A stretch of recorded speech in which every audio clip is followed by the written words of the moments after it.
Bismillahirrahmanirrahim. Assalamualaikum warahmatullahi wabarakatuh.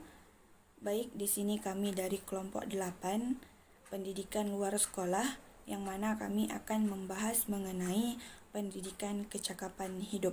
Adapun kelompok kami beranggotakan 4 orang, yaitu saya sendiri, Putri Lestari, kemudian Dewi Yana, dan Rahmat Syahputra, serta Selamat Razmi. Pada kali ini kami akan membahas mengenai pendidikan kecakapan hidup. Pengertian pendidikan kecakapan hidup.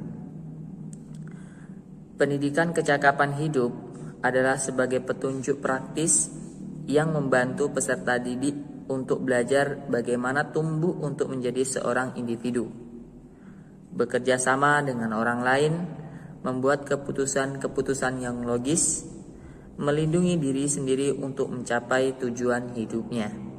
Sehingga dalam hal ini yang menjadi tolak ukur adalah life skill pada diri seseorang, adalah terletak pada kemampuannya untuk meraih tujuan hidupnya.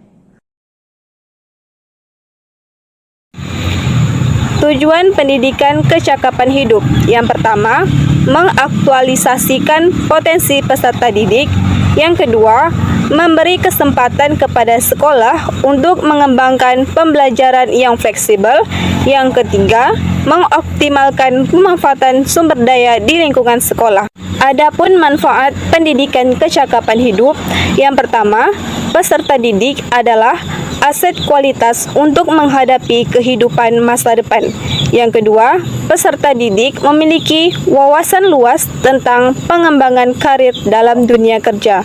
Yang ketiga, peserta didik memiliki kemampuan berlatih untuk hidup dengan cara yang benar.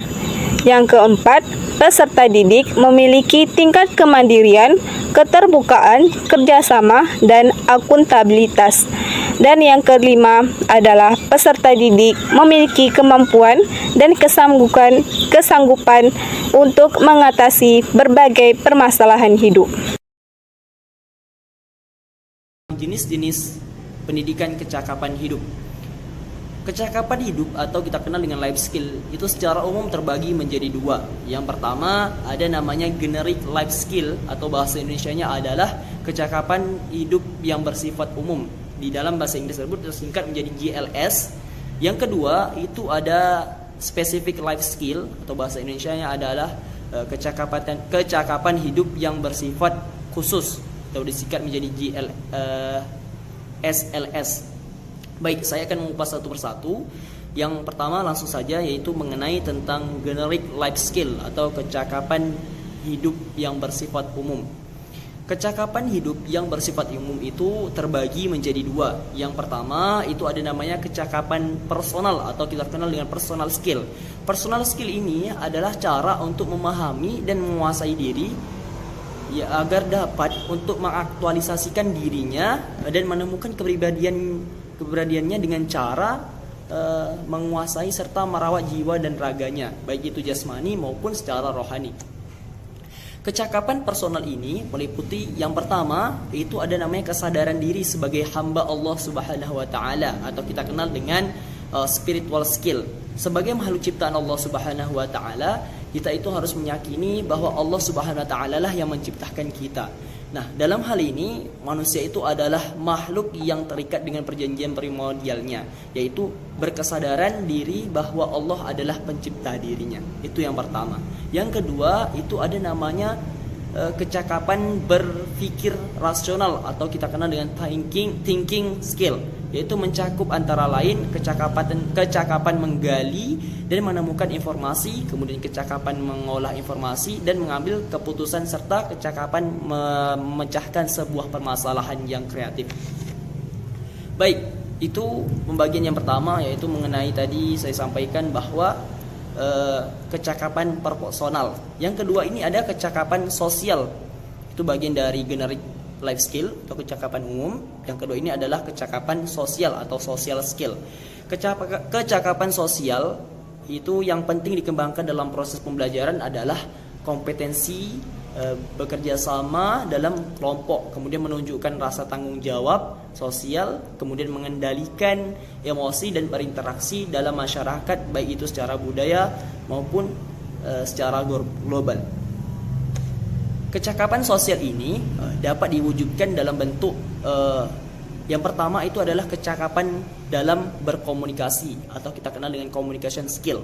Itu dapat dilakukan baik secara lisan maupun tulisan. Kemudian kita juga sebagai makhluk Allah Subhanahu wa taala, yaitu makhluk sosial, hidup harus selalu bermasyarakat.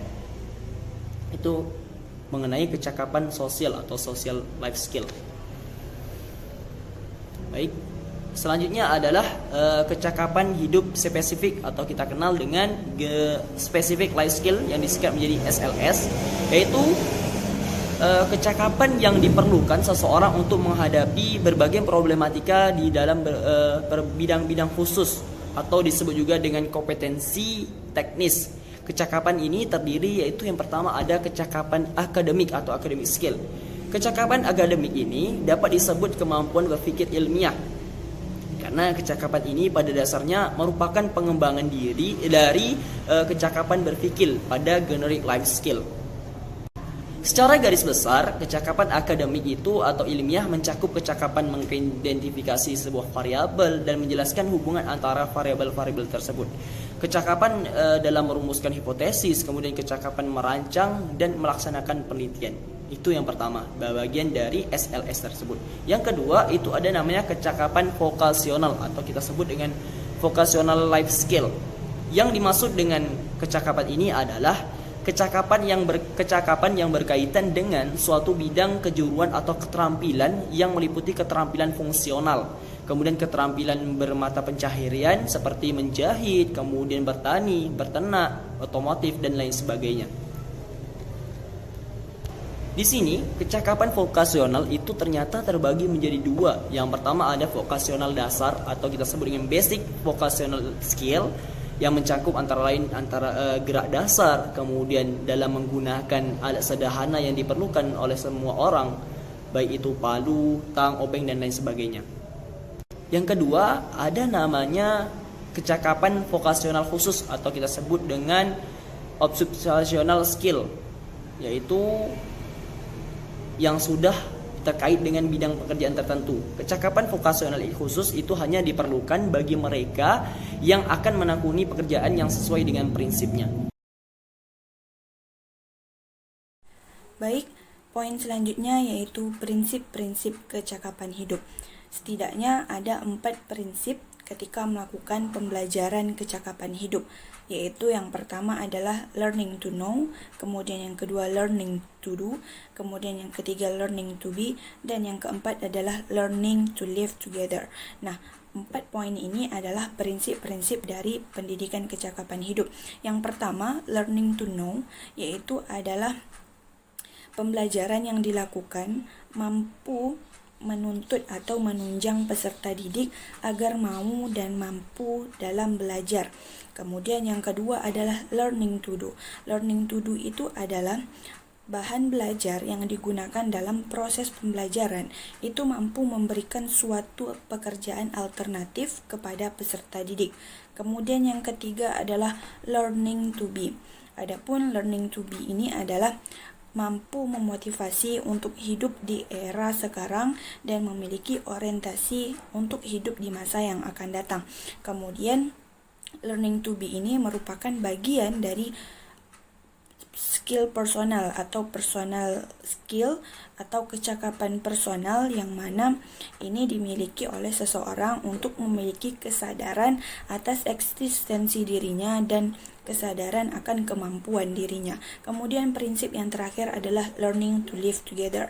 Nah, di dalam melakukan pendidikan kecakapan hidup, learning to live together ini perlu dijadikan prinsip karena pada hakikatnya pendidikan kecakapan hidup itu adalah tidak hanya mampu memberikan keterampilan atau mengembangkan keterampilan untuk diri sendiri, akan tetapi pendidikan kecakapan hidup mampu memberikan atau mengembangkan keterampilan-keterampilan dalam hidup bertetangga, bermasyarakat, berbangsa, dan bernegara.